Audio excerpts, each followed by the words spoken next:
Shedeur Sanders ranked number one in nearly every quarterback metric during training camp, a fact verified by internal Browns analytics and echoed by ESPN Cleveland. Yet for 2 straight months, Kevin Stefanski pretended those numbers didn't exist. While media speculated and fans demanded answers, Sanders remained benched, not due to injury or discipline, but due to something deeper. The data showed he was ready. The coaching staff showed they didn't care. This wasn't a coaching decision. It was an act of suppression, masked as strategy, with insiders now confirming there was an agenda from day one. What unfolded was bigger than a depth chart. It revealed a disconnect between leadership and logic, where personal feelings held more weight than performance. If you're into the real story and all the messy twists they don't show on highlight reels, go ahead and subscribe. And if you're sticking around to see how this Browns QB chaos plays out, you should definitely be subscribed. Stefanski's refusal to acknowledge Sanders' dominance raises serious questions about who actually controls opportunity in the NFL. When talent like this is buried to protect bias, it's not just a failed decision. It's a failure of leadership. And Sanders' explosive debut didn't just prove his talent.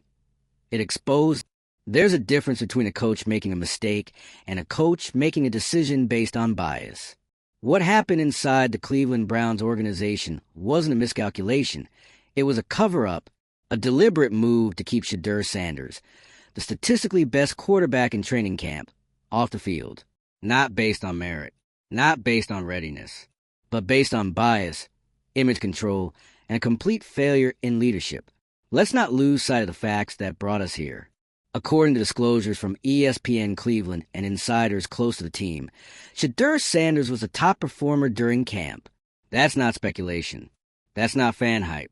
That's based on actual data, QB rating, efficiency, accuracy, and decision-making under pressure.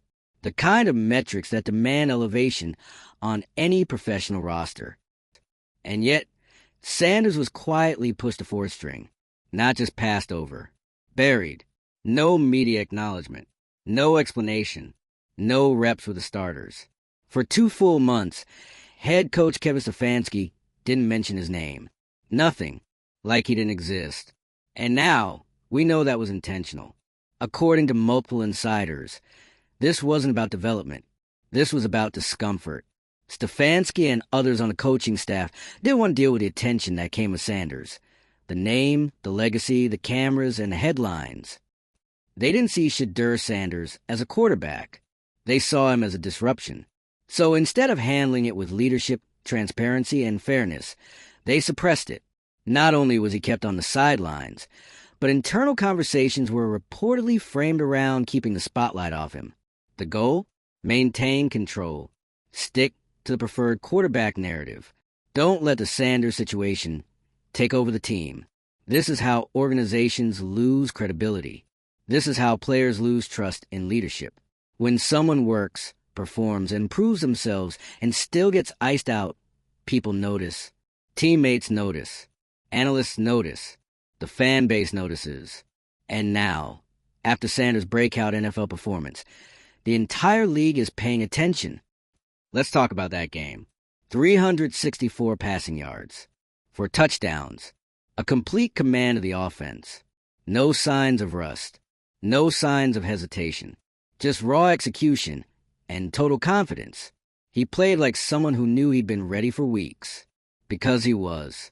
That single game destroyed every excuse that had been floated for keeping him off the field. It made 2 months of silence look like what it actually was, a calculated move to protect. It also validated everything the insiders were trying to warn about, that this wasn't a case of waiting his turn, that this wasn't some developmental plan. This was a player who was clearly outperforming his peers and being shut down anyway. And now that it's public, there's no going back. Kevin Stefanski can't hide behind coach speak anymore. We make decisions in the best interest of the team doesn't work when the data shows you actively ignored your best quarterback. We wanted to bring him along slowly. Rings hollow when insiders say he was ready weeks ago. The truth is out. The agenda has been exposed. This situation isn't just embarrassing. It's damaging. It sends a message that performance doesn't guarantee opportunity. That even if you show up outwork your competition, and crush every metric, you still might be sidelined if the people in power don't like your narrative. That's not leadership. That's insecurity. And now, the Browns are scrambling. Because the moment Shedeur stepped onto that field and backed up the numbers with results, the media shifted. Local outlets are demanding transparency. National analysts are circling the story. Fan forums are tearing apart the timeline. Every decision Stefanski made during camp is now under review because those decisions weren't about football. They were about fear. Fear of the spotlight. Fear of losing control. Fear of being wrong. But the worst part? The Browns could have owned this moment. They had the chance to elevate Sanders based on performance and let the story unfold naturally. They could have said he earned this, and the public would have rallied behind them. Instead, they resisted it until it exploded in their face. And when you look at the bigger picture, it's even more concerning. Because this wasn't a one-man decision. Multiple layers of staff had to agree, or at least stay silent. Analysts, assistants, development coaches, they all saw the numbers. They saw Sanders outperforming. And they still went along with the plan to keep him out of the spotlight. Why? Because the culture allowed it. This story is a reflection of a deeper organizational rot. A system where favoritism beats merit. Where personal bias overrides objective data. Where leadership folds under pressure instead of stepping up to do what's right. That's not just toxic, it's dangerous. And Shedeur Sanders? He didn't fold. He didn't lash out. He didn't go to the media. He waited. He stayed focused. And when his moment came, he let the game do the talking. That's not just maturity. That's mental toughness. The kind of quiet resilience that every successful athlete needs when the system is working against them. The kind of backbone that can't be taught. That comes from character, from family, from faith. And yes, his family deserves credit too, because having Coach Prime in your corner could have been a distraction, but it wasn't. There was no interference, no public tantrums, just support, just quiet confidence in Shedeur's ability to let his plays shut everything down. And now that it has, the organization that tried to suppress him has no choice but to pivot. Now Stefanski has to answer for 2 months of silence. Now the media wants transparency about who made these decisions. Now every move the Browns make at quarterback will be dissected for signs of bias, politics, and damage control. That's the cost of hiding the truth. Eventually, it shows up louder than ever. This story also makes it clear just how important whistleblowers are. If not for the insiders who stepped forward and confirmed the internal bias. If not for media platforms that gave them space, this might have stayed under wraps. Sanders would have been cast as a project, and the narrative would have been controlled entirely by the staff who actively worked to silence him. Instead, the receipts are public. The performance is undeniable. The scheme is blown wide open. And now the Browns are forced to deal with it. For the fans, this raises real concerns about how talent is evaluated inside the building. If Shedeur Sanders could be sidelined with that kind of data behind him, who else is being overlooked? How many other decisions are being driven by politics instead of performance? And for the rest of the league, this is a case study in what not to do. You don't build a winning team by playing favorites. You don't suppress talent because the spotlight makes you uncomfortable. You don't silence your best player to keep control of the narrative, because eventually that player will prove you wrong, and you'll lose the narrative anyway. Shedeur Sanders just proved it. If this story blew your mind as much as it blew ours, make sure you hit that like button, drop your thoughts in the comments, and subscribe, because this drama isn't even close to over. And when the next chapter drops, we'll be right here to break it down. Shedeur didn't need permission. He just needed one chance. And when the Browns finally ran out of excuses, he made sure they'd never forget it. And now, with everything out in the open, the Cleveland Browns are facing a reckoning, not just with the media or the fans, or even with the league, but with themselves. You don't come back from something like this without tearing things down and taking a hard look in the mirror, because this wasn't a failed experiment. This wasn't a case of a player not being ready. This was a system failure, plain and simple. They had the data. They had the film. They had the proof. Shedeur Sanders outperformed every quarterback in camp. He checked every box. He earned his opportunity. And instead of rewarding that, the Browns buried it. Not only did they keep him at four-string, but they did it without explanation, deliberately hiding behind vague press conferences and silence. Kevin Stefanski didn't just make a bad call. He refused to acknowledge that Sanders even existed in the rotation. That's not just questionable. That's strategic neglect.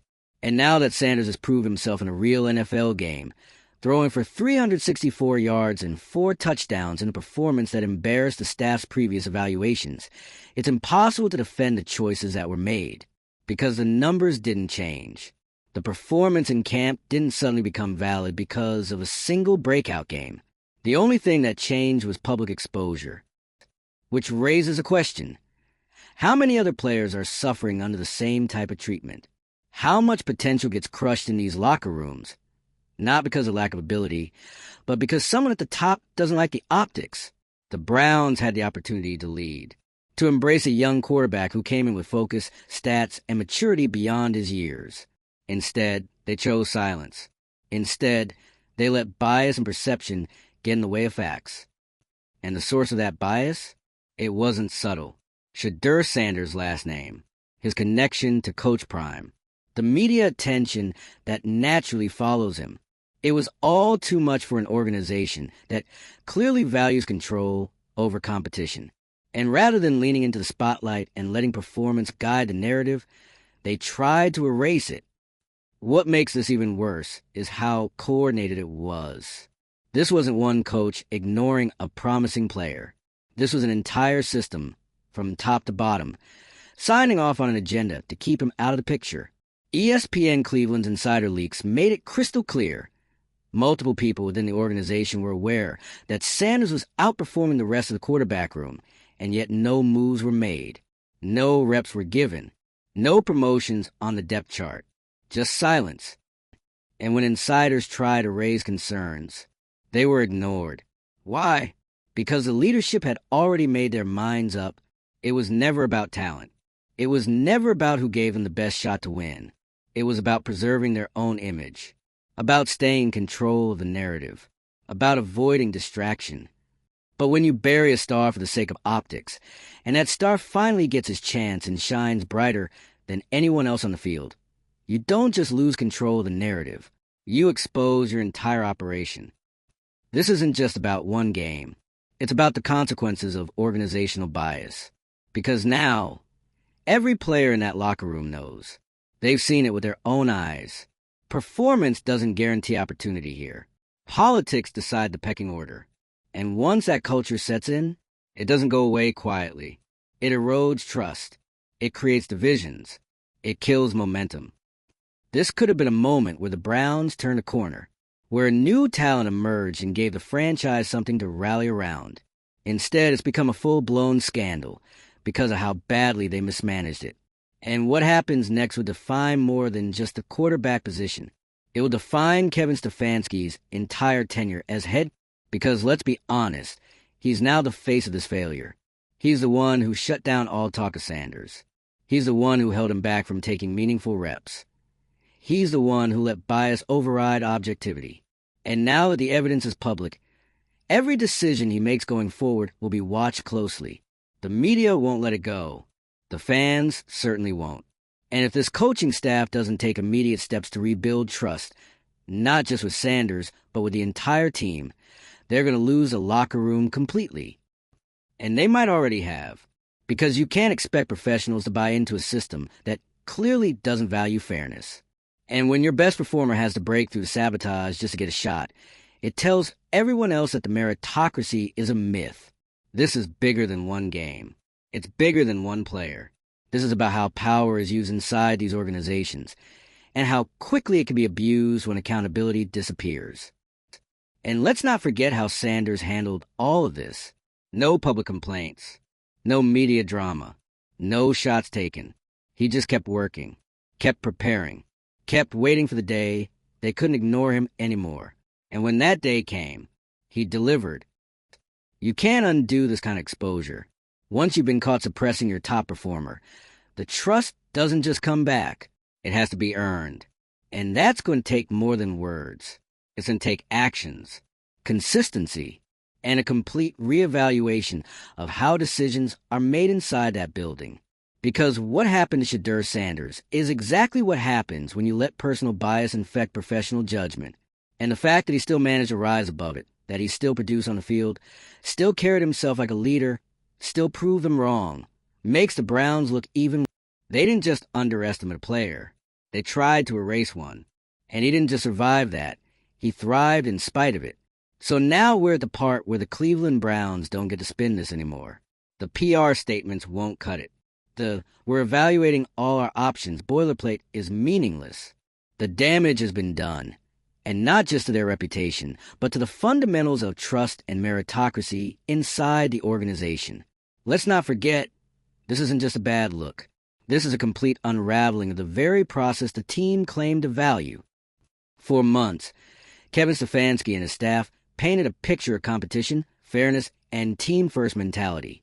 They told the public they were building a culture of accountability. They insisted that every player had a clean slate and a real shot. And then Shedeur Sanders walked into camp, outperformed everyone, and was shoved to the bottom of the depth chart like he was invisible. The data doesn't lie. The metrics didn't lie. ESPN Cleveland's insiders didn't lie. Shedeur was the best quarterback in camp. Not one of the best. The best. Full stop. And the staff still refused to give him his due. No first-team reps. No second-team reps. No acknowledgement. Nothing. Because they had already decided. He wasn't part of the plan. And when you peel back that decision, what's underneath isn't football logic. It's personal bias. Bias rooted in image, narrative, and control. His last name. His father. The cameras. The noise. All things that had nothing to do with his ability to play. But they mattered to the people who didn't want to deal with it. So they made the choice. Bury him. Keep the media away from him. Starve him of opportunity until he faded into the background. But that plan had one fatal flaw. Shedeur Sanders didn't fade. He waited. He prepared. He stayed ready. And when the excuses ran out, when the injuries piled up, the games got messy and the organization could no longer justify keeping in the shadows, he got his chance.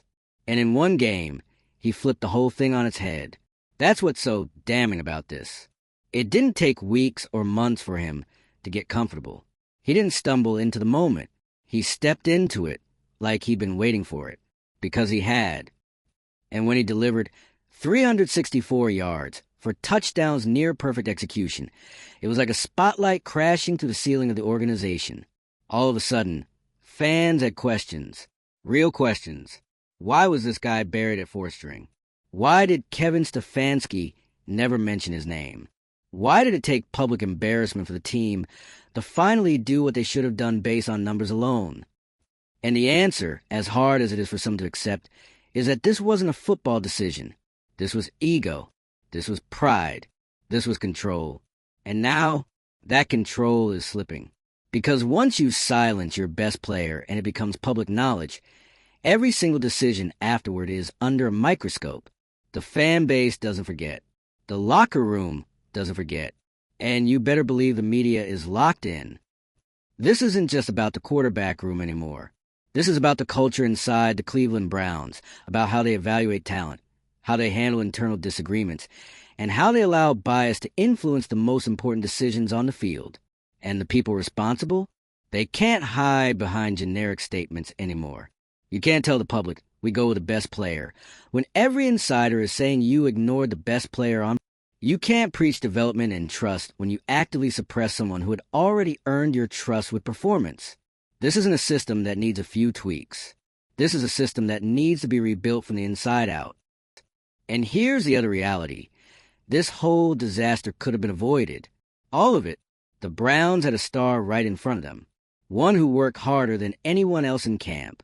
One who let the numbers do the talking. One who never once tried to exploit his last name or his media value. But they weren't interested in stars. They were interested in safety, in keeping control, in keeping the headline small, in not rocking the... But here's the truth. You don't build winners by avoiding risk. You build them by recognizing talent and betting on it, even if it makes you uncomfortable, even if it changes your media schedule, even if it challenges the hierarchy you've spent years building.